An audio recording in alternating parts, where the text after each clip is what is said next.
വായനയിലേക്ക് തിരികെ എത്താൻ ആഗ്രഹിക്കുന്നുണ്ടാവും, അല്ലെങ്കിൽ പുതിയതായിട്ട് വായിച്ച് തുടങ്ങാൻ, അല്ലെങ്കിൽ വായന എന്ന ശീലം തുടങ്ങിയിടാൻ താല്പര്യപ്പെടുന്നവരുണ്ടാവും.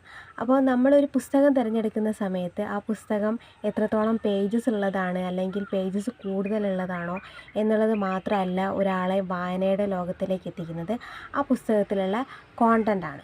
ദാറ്റ് ഈസ് നമ്മളെ പിടിച്ചിരുത്തുന്ന രീതിയിലുള്ള എഴുത്താണെങ്കിൽ, നമ്മളെ പിടിച്ചിരുത്തുന്ന രീതിയിലുള്ള വിഷയമാണ് ആ പുസ്തകം ചർച്ച ചെയ്യുന്നത് എങ്കിൽ ഡെഫിനറ്റ്ലി നമ്മൾ ആ പുസ്തകം വായിച്ചിരിക്കും. ആ പുസ്തകം മാത്രമല്ല, വീണ്ടും വീണ്ടും പുതിയ പുസ്തകങ്ങൾ നമുക്ക് കിട്ടിയിരുന്നെങ്കിൽ എന്ന് ആഗ്രഹിക്കും.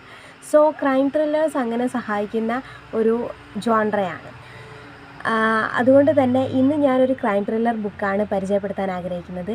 Hello, welcome back to my YouTube channel. I am Shilpadas KP. This is my YouTube channel. നിങ്ങൾ എൻ്റെ ചാനൽ പുതിയതാണെങ്കിൽ ഞാനിവിടെ പുസ്തകങ്ങൾ പരിചയപ്പെടുത്തുന്ന ഒരു ചാനലാണ്. So please subscribe for more informations and welcome back to my video. ഇന്ന് ഞാൻ പരിചയപ്പെടുത്താൻ ഉദ്ദേശിക്കുന്നത് ശ്രീപാർവതിയുടെ ഒരു പുസ്തകമാണ്. ശ്രീപാർവതിയെ എല്ലാവർക്കും അറിയാമെന്ന് വിശ്വസിക്കുന്നു. അവർ ക്രൈം ത്രില്ലർ റൈറ്ററാണ്, വളരെ ഫേമസ് ആയിട്ടുള്ള ഒരു ക്രൈം ത്രില്ലർ റൈറ്ററാണ്.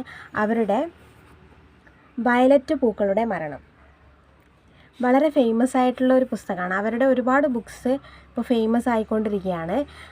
ഒരുപാട് പേര് വായിച്ചിട്ട് റിവ്യൂ ഇട്ടതൊക്കെ കണ്ടു ഞാൻ. ഇത് പോയട്രി കില്ലറൊക്കെ ഒരുപാട് പേരുടെ റിവ്യൂ ഒക്കെ ഞാൻ കണ്ടു. അത് ഞാൻ വായിച്ചിട്ടില്ല. ശ്രീപാർവതിയുടെ ഞാൻ വായിക്കുന്ന ആദ്യത്തെ പുസ്തകമാണിത്. ഇതിൽ ചർച്ച ചെയ്യുന്നത് എന്താണെന്ന് വെച്ചാൽ, അലീന ബെൻജോൺ എന്ന പെൺകുട്ടി ബ്ലൂ ഗാർഡൻ 7-ാം വില്ലയിൽ താമസിക്കുന്നു. ആ പെൺകുട്ടി വളരെയധികം മിസ്റ്ററീസൊക്കെ നിറഞ്ഞ പുസ്തകങ്ങളും അതേപോലെ തന്നെ ക്രൈം ത്രില്ലേഴ്സൊക്കെ ഉള്ള വെബ് സീരീസൊക്കെ കാണാൻ ആഗ്രഹിക്കുന്ന ഒരു കുട്ടിയാണ്. അപ്പോൾ അവർ ഒരു വീൽ ചെയറിലാണ്. അവരിപ്പോൾ അവർക്കൊരു ആക്സിഡൻറ്റ് പറ്റിയതിന് ശേഷം ഒരു വീൽ ചെയറിലായതാണ്. അപ്പോൾ ആ കുട്ടിയുടെ ലോകം തന്നെ പുസ്തകങ്ങളും വെബ് സീരീസും സിനിമകളും ഒക്കെയാണ്. ആൽഫ്രഡ് ഹിച്ച്കോക്കിൻ്റെ ദ റെയർ വ്യൂ എന്ന സിനിമ കണ്ടതിന് ശേഷം അവരുടെ ബാൽക്കണിയിൽ അപ്പുറത്തെ വീട്ടിലെ ജനലിലേക്ക് നോക്കിയിരുന്നു കൊണ്ട് അവിടെ ഒരു കൊലപാതകം സങ്കല്പിക്കുകയാണ് ആ കുട്ടി. പക്ഷെ ഒരു ദിവസം രാത്രി പെട്ടെന്ന് ആ ജനലിലൂടെ നോക്കുമ്പോൾ അപ്പുറത്തെ വീടിൻ്റെ റൂമിൽ അവർ കാണുന്ന ആ വിൻഡോയ്ക്കുള്ളിലൂടെ അവരൊരു കൊലപാതകത്തിന് സാക്ഷിയാവുകയാണ്. പിന്നീട് അതെന്താണ് സംഭവിച്ചത്, എങ്ങനെയാണ് സംഭവിച്ചതെന്ന് കണ്ടെത്താൻ വേണ്ടിയിട്ട് അവർ ശ്രമിക്കുന്നതാണ് ഈ പുസ്തകത്തിൻ്റെ ഇതിവൃത്തം.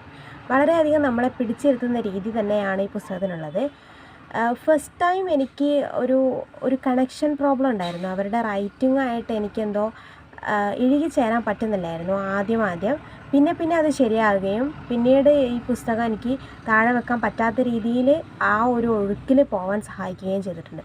സോ വളരെയധികം നല്ല ഒരു വായനാനുഭവം തന്നെയാണ്. കൂടാതെ ഒരുപാട് റൈറ്റേഴ്സിനെ കുറിച്ചും മറ്റുള്ള വെബ് സീരീസുകളെക്കുറിച്ചും അങ്ങനെ ഒരുപാട് നമ്മളറിയാത്ത ഒരുപാട് കാര്യങ്ങളെക്കുറിച്ച് ഇതിൽ ചർച്ച ചെയ്യുന്നുണ്ട്.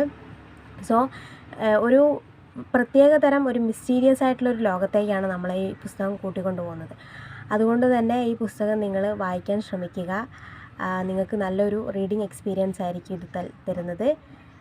Thank you. Happy reading. By.